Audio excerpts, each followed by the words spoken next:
Right. Why am I here?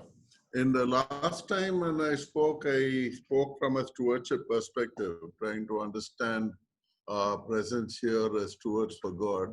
And basically, we are here to steward the possessions which God has given us. Today I want to look in terms of at least one perspective of understanding God's call, because there are a lot of perspectives on this, and uh, this is something which I feel is important for us to understand what we need to be doing.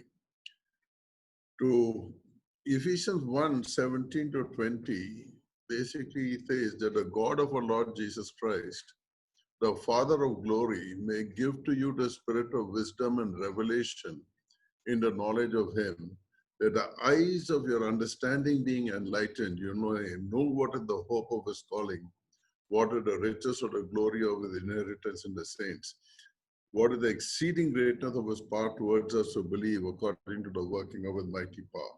All the use there are in the plural. This is essentially addressed to the church. And they're saying that the church's understanding should be enlightened of what is the great calling God has got for the church, and what is the inheritance God has got for the church, and what is the power of God which is working in the church. Now, while this is primarily addressed to the church, this filters down to the individual also, that as a part of the church, we need to understand what is the greatness of his calling for us, and what is the exceeding greatness of his power which is working in us, so that we don't just sit idle doing nothing, but we permit God to do great things through us. Now, when understanding call, I'm looking at call as essentially sequential. That means there are three levels of call which God gives me. The primary level is a call to be a disciple, which is given to everyone. So essentially what God wants us to do is to first be his disciple. If I am not his disciple, there's no point asking what's my call, because there is no call. The call only comes on the assumption that you are a disciple. And so we need to make sure that we are a disciple of Jesus first. The second thing which we need to recognize, and this is controversial because some don't agree with this, Jesus, when he preached, he spoke about the kingdom of God. And we are called to be a part of the kingdom of God, or the community of God's people, of which I'm a member. And so the second level of call, after I started following Jesus and become his disciple, the second level of call is to serve this community to which God has called me. We don't jump into leadership straight away. We start serving the community. And as God sees us, in us, the humility and the willingness to serve the community, God gives us a specific call for a specific work, which is the third stage. What I'm seeing when I'm working with a lot of young people today, they are all wanting this, but they are not doing this. And I'm saying you can't do this. This is like school, this is like college, and this is like your working career. So you don't get here without having gone through these two. And that is the real struggle which I find most people have. They just don't want to be a disciple. They don't want to be a member of the community, but they want to do something for God to get that kind of assurance in their heart that I am doing something for God. And that is something which really backfires, because ultimately you don't get anything, neither satisfaction nor a clear understanding of your life. Now, the first step in being a disciple is baptism. In Matthew 4:19, Jesus tells them to follow me. So that is his first call which comes to us, follow Jesus. And we follow Jesus in baptism. As it says in Romans 6:1-6, that in baptism we die to ourselves, and we are no longer living for ourselves now, we are now living for Jesus. So that is the first step, where we forget about ourselves and start focusing our life on Jesus and his kingdom. And when we do this step, then only can we progress onwards to serve the community and then onwards to a specific call from God to do something specific in our lives. Now, having given our life to Jesus and become a disciple, we start living by his values. I call it the values of the kingdom, but we could also call it the values of Jesus.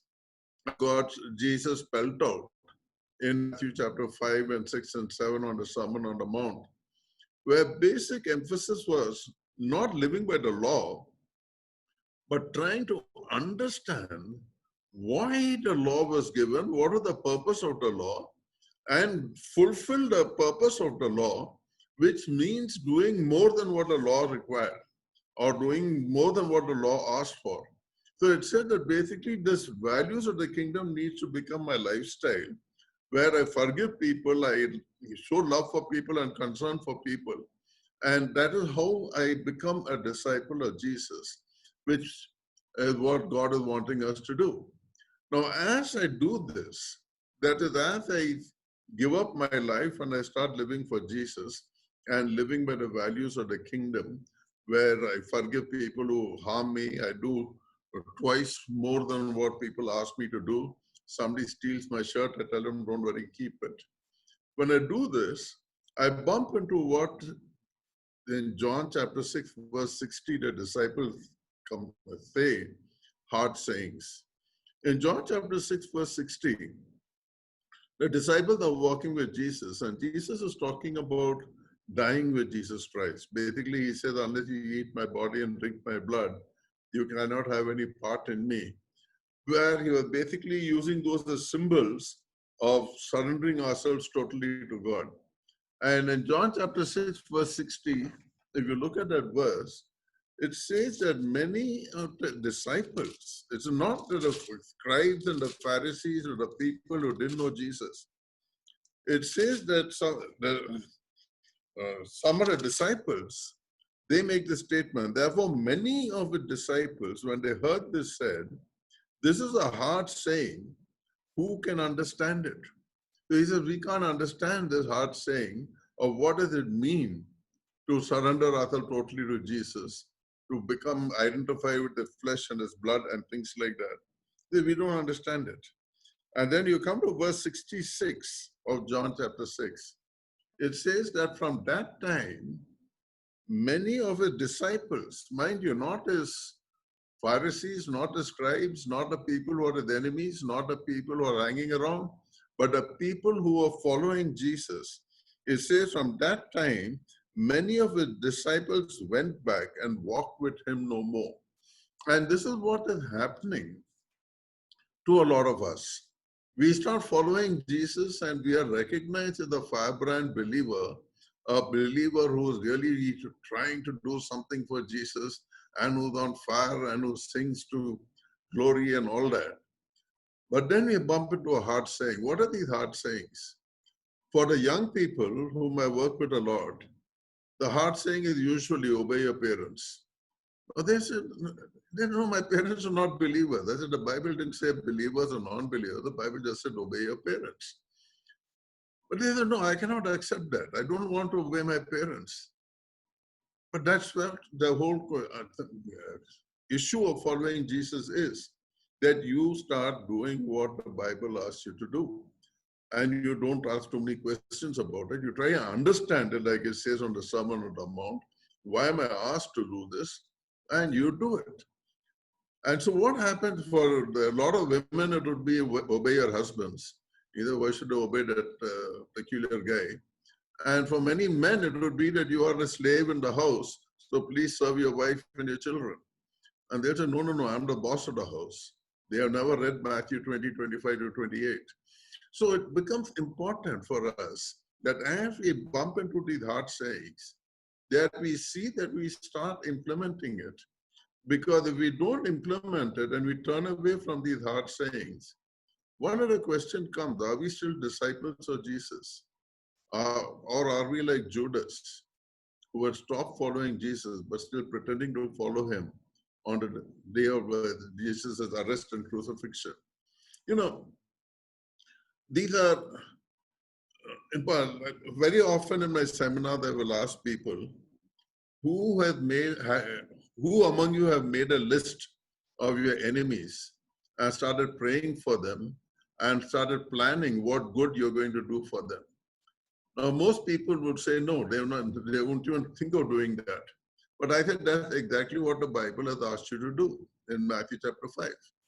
So the thing is that we read the Bible, we don't live by it, and we claim to be disciples of Jesus or following Jesus, and we are all desperately looking for God's call in our life. What is it that God wants me to do?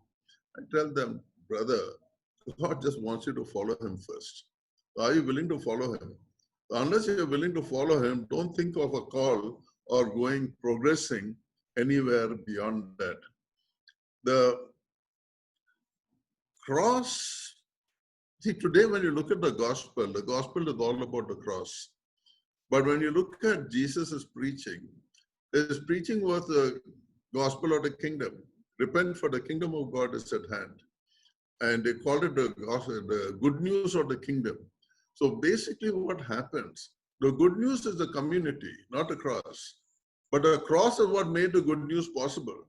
Because it is because of the cross, we can enter into the community and become a part of the family of God. And that is the good news, that you are part of the family of God. And we need to understand that the cross is what made it possible. And so the cross is central and very important. But ultimate good news is that I'm part of this community. And what happens for a lot of us who don't think in terms of the community, the good news is that you'll go to heaven. For you, the community is in heaven. Why not make the community here? Your heaven begins now. As you become a part of this community, you start experiencing the blessing of God in a manner which you will not believe possible. And this community becomes the good news, like it says in Acts chapter 4, verse 34, that there was nobody who had any need in this community because of the way in which this community shared among themselves and met the needs of the people. So they served each other in this community, and because they served each other in this community, there was no need among the poor, and you find that God blessed the community. So the church is the physical manifestation of the kingdom of God. And we are expected to serve the church as followers of Jesus Christ. So that is the second stage which we enter into. If you read 1 Peter 2, 4 and 5, it says that we are being built up into a spiritual house. As individuals, God is taking us as a brick and building us up into a spiritual house, to a fellowship of God's people. So the church is not a building. The church is this community of God's people, which has become a spiritual house and the body of Christ where God dwells. And that is the good news. And we serve this community of God's people in our lives.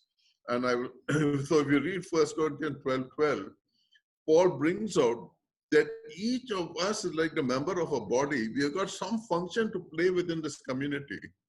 And we are supposed to fulfill that function. That is why God made us a part of the community. So you cannot say that, no, I don't need the church, I don't need the community, I only need Jesus Christ. That is not acceptable, because Jesus Christ died to make us a part of this community. And within this community, he wants us to serve, as Paul says in 1 Corinthians 12:12, with whatever gifts and abilities God has given you, he says, serve this community, that is your call. So the first call was to follow Jesus. The second call was to serve the community of God as a member of the kingdom of God. And when you do that, you come to a specific role where God calls you for something specific. So if you look at Barnabas, Barnabas had begun to follow Jesus. We are not told when and we are not told where. But we are told in Acts of the Apostles that he was a great encouragement to the church by his presence. So he served the community and he was serving the church.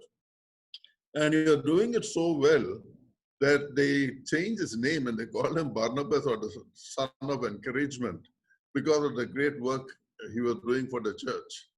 And then in Acts chapter 13, you find that the church gives him a specific role to go as a missionary. So these are the stages in which I believe the call comes. You finish the first two stages and then God takes you to the third stage. In some cases, like in Paul, he was told his role up front. On Acts chapter 9, you will find it. Ananias told him that what great things God is going to do through him, and God told him what God is going to do through him. But still, Paul followed the same path. It's very interesting. Most people don't realize it. That between Acts chapter 9 and Acts chapter 13 is a period of almost 10 to 13 years. In this 10 to 13 years, Paul served the church first in Damascus, then for a short time in Jerusalem, then in Tarsus, and then Barnabas picked him up from Tarsus and brought him to Antioch. He served the church in Antioch. So over 10 years, he served these four churches till God felt he was ready. And in Acts chapter 13, you find that God then sends him on his mission as a missionary. The specific call comes or is inaugurated in Acts chapter 13. So that is now, I mean, that was how it worked for Paul. It's not going to be the same for everyone, because if you look at Philip, for instance, the Bible doesn't say that the church sent him to the road to Ethiopia where to meet the Ethiopian eunuch. The Spirit of God sent him. But the fact is that Philip would have done these two, and having begun to follow Jesus and having begun to serve the church, you find that the Spirit of God starts sending him where God wants him to go. So the beginning of the journey begins with staying where you are. One of the things which I find that people are struggling, they want to reject their present. They feel that the present is not where they should be and they need to be somewhere else. Psalm 136, one of my favorite Psalm 39, sorry, Psalm 139, one of my favorite Psalms says, from verse 13 to 16, that God designed you and planned you from your mother's womb. God had a plan for you. And he has created you and shaped you in such a way so that you will fulfill his plan. So where you are, the place where you are now, God had a plan for it and God brought you here. So don't try to run away, just stay where you are. If you read 1 Corinthians 7, 20 to 24, Paul said, listen, if you are a slave and God called you, remain a slave, don't worry about it. If you are a freedman, remain a freedman.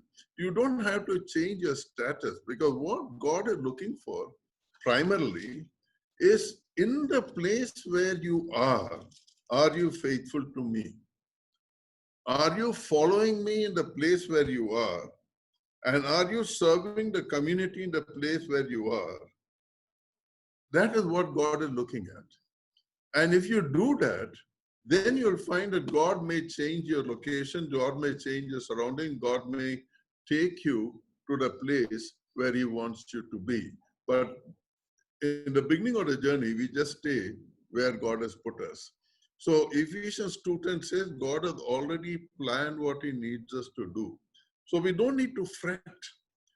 Don't worry that God's call will somehow get missed and you will go off in the wrong direction or something like that. That's not going to happen. If you are following Jesus faithfully, and if you are serving the community, God's call is not going to miss you by. God knows what he's doing.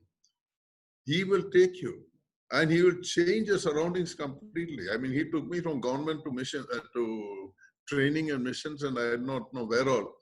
So God will take you where he wants you to go. But you don't have to fret about it or worry about it. What you need to do is to walk worthy of the Lord. That's what it says in Colossians 1, 9, 10. Just walk worthy of the Lord, which basically means obeying God and being his disciples and practicing some basic disciplines in your life. So I want to spend the rest of the time looking at these disciplines, which I feel if you practice, it helps you understand what God is doing in your life and where God is taking you. So basically the 6 disciplines which I teach, if one is Bible study. You need to know the Bible if you want God to call you. Second is what I call an ascetic lifestyle. Many don't agree with that, but I personally believe it's helpful. Third is obedience to the church and being a part of the community. Fourth is doing things you do not like to do. Now, I know that a lot of people will struggle with that. Fifth, I said, is repenting from trusting money and learning to trust God in everything. And sixth is investing the material resources God has given you in the kingdom of God. So where do these 6 disciplines come from? This is what I call a communication model. I copied it from someone else. Now, I have a message which I'm trying to communicate to you. I am using a coder to convert my message into English symbols. And these English symbols come to you and you translate it back into the message. Now, if the way I translate and the way you translate are different, then you will have confusion. So I'm using this along with the parable of the sower. With the sower which fell on the pathway, if you look in Matthew's Gospel, chapter 13, I think verse 20, it says that they heard the word and did not understand it. And because they did not understand it, the birds of the air came and took the seed away. So the problem was not the birds of the air. The problem was our inability to understand the word which was given to us. And we don't understand the word which is given to us because the way we translate and the way God translated was different. And the way we translate is based upon our environment, our experience, and our education. So our background influences the way in which we translate.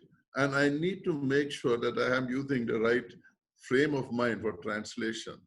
Some of you have already done this with me. Let me do it again. Now, supposing I make a statement like time flies like an arrow. I think most of you, or at least all of you, would agree with me that that's a sentence that makes very good sense. Time flies like an arrow. It just shoots across. If I make another sentence, fruit flies like a mango, most of you would say nonsense. What nonsense is this?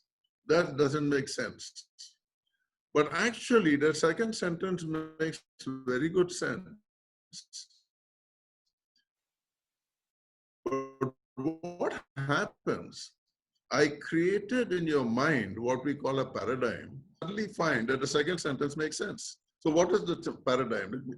If you change the meaning of the word flies to an insect, a fruit fly, and if you change the meaning of like into a preference rather than a simile, then you'll find that fruit flies like a mango. And if any one of you have eaten a mango, you'll realize that fruit flies really love it. They all turn up there. So this is what is happening when we are reading the Bible. We have got a frame of reference in my mind which comes from the world around me. And I don't understand the word of God when it's preached to me. And so I cannot understand what God's called us or what God's purpose is for me. So the divine paradigm is first surrender your life to Jesus and then start serving the community. And then your mind will get altered to begin to understand the things of God. And you will be able to comprehend what God is telling you. In 1 Corinthians 2:14, it says, without the right paradigm, you will not understand the word of God, you will not understand the Bible, and you will end up in all kinds of doctrinal errors like prosperity gospel and hyper grace and I do not know what not. So it's very, very important that I need to set my mind in line with the mind of God if I am to be able to interpret the Bible correctly. And that comes by surrendering my life to Jesus and committing myself to serve the community. I start developing the right paradigm in my mind. And of course, the more I study the Bible, the more my mind becomes like the mind which God wants it to be. So one of the things I need to do is immerse myself and study the Word of God so that my mind becomes similar to the mind of God. The other thing you'll notice in this is what we call the noise. So in any communication, there's a noise. So you're listening to the message on one side, you may be reading the newspaper on the other side, I don't know, your TV, your videos are not on. Or you may be listening to the message and there will be some side may be disturbing you on the other side. And so these are the noises which come, which disturb us from listening effectively to the communication which God is giving us. Now, if you look in the parable of the sower, the seed which fell among the thorns, it says that the thorns choked it. And it says that these thorns are the cares of this world and the deceitfulness of riches. So as long as my mind is trusting money, and as long as I am very much involved with the world where I am, you will find that there's a lot of noise and you don't understand the communication of God. Same thing in persecution. What is persecution? The things which you desire in this world are not given to you, that is persecution. The moment your desire reduces, nobody can persecute you. I remember when my boss told me, I'll transfer you. I said, transfer me wherever you want. I said, I have no problem. So you cannot threaten me when I'm not worried about it. So this noise, if I want to reduce, I need to reduce my involvement with the world. So the less I'm running after things of the world, the less involvement I have with the material things of the world, and I use the world essentially to serve God and His kingdom, you will find that I'm able to understand the voice, hear the voice of God more clearly, and understand the purposes of God more clearly in my life. And that is one of the reasons why I tell people these are the first two disciplines. Study the Bible, and more importantly, live the Bible. Your life needs to reflect the Bible so that you develop a paradigm of God in your mind and you can start understanding what God is trying to communicate to you and develop a simple lifestyle so that you're not worried about the things of this world and there are no distractions in your life which takes you away from God and from the things of God. The next two I get from Acts chapter 6. Acts chapter 6, there was the usual problem whenever a community forms, where one group felt that their group was being neglected in the feeding of the orphans and the widows. And then the apostles, they tell the community, you select 7 people to look after the responsibility of serving the orphans and the widows. And they choose Stephen and they choose 6 others. And they accept this responsibility.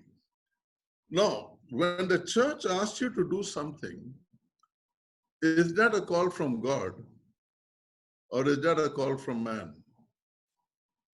So I would like to suggest to you that when the church asks you to do something, that's a call from God. And that is why a person like Stephen took up the responsibility. If you look in Acts chapter 6, it's a very interesting, I don't know, I can guarantee you, most of us have been in Stephen's place, we were rebelled. Look at Stephen, verse 8. And Stephen, full of faith and power, did great wonders and signs among the people. He was a miracle worker. I don't know who the miracle worker today, Benny Hinn or whatever it is. And then if you look at verse 10, they were not able to resist the wisdom and the spirit by which he spoke. He was a powerful Bible teacher. So here is the person who is a powerful Bible teacher and a miracle worker. And what did the apostle say? Read verse 1, very interesting. So verse 2, sorry. Verse 2 says, then the 12 summoned the multitude of the disciples and said, it is not desirable that we should leave the word of God and serve tables. Let Stephen do it. Now, if you were Stephen, tell me what would your reaction be? You would say that, don't I minister the word of God? Don't I teach? Why should I do that? But he had the humility to recognize that God has called him to serve the church. And what the church asked me to do become the responsibility from God because God has brought me here. And he served the church and had the privilege of being the first martyr. So this is something which is difficult to practice, but it is needed. And you'll see the moment you make yourself available to the church, Do you think they'll ask you to do the good jobs or the bad jobs? You'll find for the good jobs, there are a lot of volunteers. They don't need you. It is for the dirty jobs like washing the vessels after the dinner is over, or cleaning up, or whatever it is, or setting up the church in the morning before service starts. For that, there are no volunteers. There are no takers. And those are the responsibilities which will come to you. And unless you have the discipline of doing the things you don't like to do, you will not be able to do that. And so it is very, very important for us that we learn the discipline. See, if you look at Jeremiah in the Old Testament, did he like his call? Read Jeremiah 20, that cursed be the day I was born. He did not like his call. If you look at Moses, he did not like his call. See, most of the people struggled with their call. Even in the Garden of Gethsemane, you find that even Jesus was struggling with his call. So don't expect that whatever is coming to you as a responsibility is going to be something you want to do or something you like to do. But it may be a thing which you don't like to do. But when you do this, God is looking at your heart, and God says, here is a person who's a genuine servant, who's willing to serve the people, who can be a useful instrument for me, with whom I can do great things in this world, and I'm going to choose him, and I'm going to pick him. So if you look at 1 Timothy 3, 6 and 10, he says that there has to be a person who has proven himself in the church before you make him an elder. Hebrews 5:8 is talking about Jesus. He was perfected through suffering. That means Jesus was completed for his role through the suffering which he underwent. And so are we. And we need to learn to do the things we don't like to do. So the first 4 disciplines which I ask people to practice: Bible study, a simple or ascetic lifestyle, obedience to the community, doing the things you do not like to do. And a lot of people fail in this. They don't want to obey the community, but they want God to call them. They said the community, they're all useless people. I want God to call me. It doesn't work that way. God says, serve the useless people. I want to see your heart. Do you have a serving heart in your life? The last one is the parable of the talents. Now, the word talent, the time of Jesus meant me. And you listen to sermons on the parable of the talent, they'll all talk about abilities. They'll not talk about money. Nowhere in the Bible does it say that the parable of the talents is about abilities. It says it's about money. So why has the church changed the meaning? In fact, the church changed the meaning to such an extent that in English language, the meaning changed. But the parable is all about money. Why do you change it? Because everyone likes that. You ask the people in the pews or in the church, they say, praise the Lord, brother. I have no abilities. I can't sing, I can't preach, I can't teach. Praise the Lord, I'm not called. And they're all sitting in the chairs doing nothing. And the people who are doing things, like me now speaking to you, they're all saying, yeah, I'm willing to speak. And Mega says, brother, we are having some expense of 1 lakh. Are you willing to contribute towards it? Brother, I am contributing by my speaking. Don't ask me for my money. So nobody wants to talk about money. They only want to talk about ability. Everyone is happy. And this is where we completely misinterpret the scriptures. What the Bible is saying, learn to start investing in the material things. See, one of the beauty about this, so we need to set right a relationship with money. That means you either trust God or you trust money. You cannot trust both. And that is, if you are going to be trusting money, you'll never understand God's call in your life. So the Bible says that we need to repent from our wicked deeds, but it's ours is a religion of faith, not works.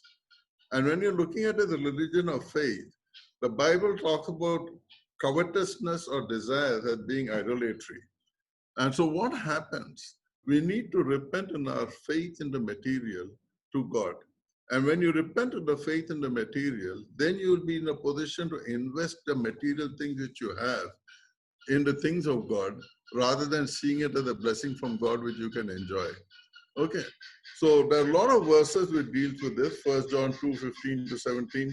Love not the world, not the things of the world, for all that is of the world is not of God, etc. So I'll be giving you this PowerPoint so you can look at the verses at your own convenience. I did this on the first session I took with you, but let me just repeat it for newcomers. See, the problem is what it says in 1 Timothy 6:10, the love of money is the root of all evil. So the root is the love of money. And this love produces sin. And then somebody comes and preaches, repent from your sin. You cut off that sin, the root will produce more sin. And again, you cut off that sin, it will produce more sin. The problem is in the root. So unless I have repented from my love for material things, I cannot repent from sins. So the primary repentance is always repentance from material things.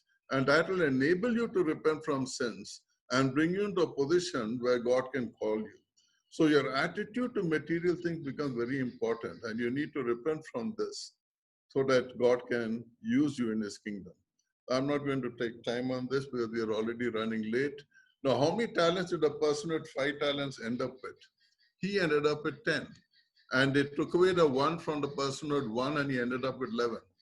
But it said that the talents were given according to their abilities. So that means the person who had 5 talents, his abilities grew to 11. So my thesis is that your abilities grow when you invest your material things in the things of God. So that means don't look at, like you have a car, don't look at it as for you only. Use it to take anyone else who's having difficulty in getting to church, use it to get them to church, use it for mission trips, use it for various things. So I'm using the term invest. You're not giving it away. You're investing it and you're using it for the purposes of God. And then you'll find that you will grow in your abilities, and then God entrusts you with higher responsibilities till you come to a specific call from God. So that is where I get these 6 disciplines which we need to be practicing in our life.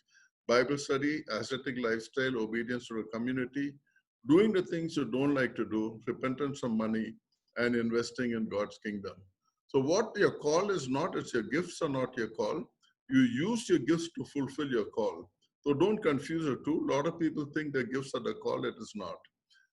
It's not necessarily what you like doing, nor the inclination of your heart. Jonah did not like his call, but very often it is. So I'm not saying it's a rule, but it need not be what you like doing. Usually there's a confirmation from believers, like in the case of David. He was anointed by Samuel, but the nation of Israel anointed him king and confirmed his selection as king. Paul was also confirmed by the Barnabas and the believers in Antioch. So there's normally a confirmation from the believers, but not always. Like I said, Philip may not have had anything from the church.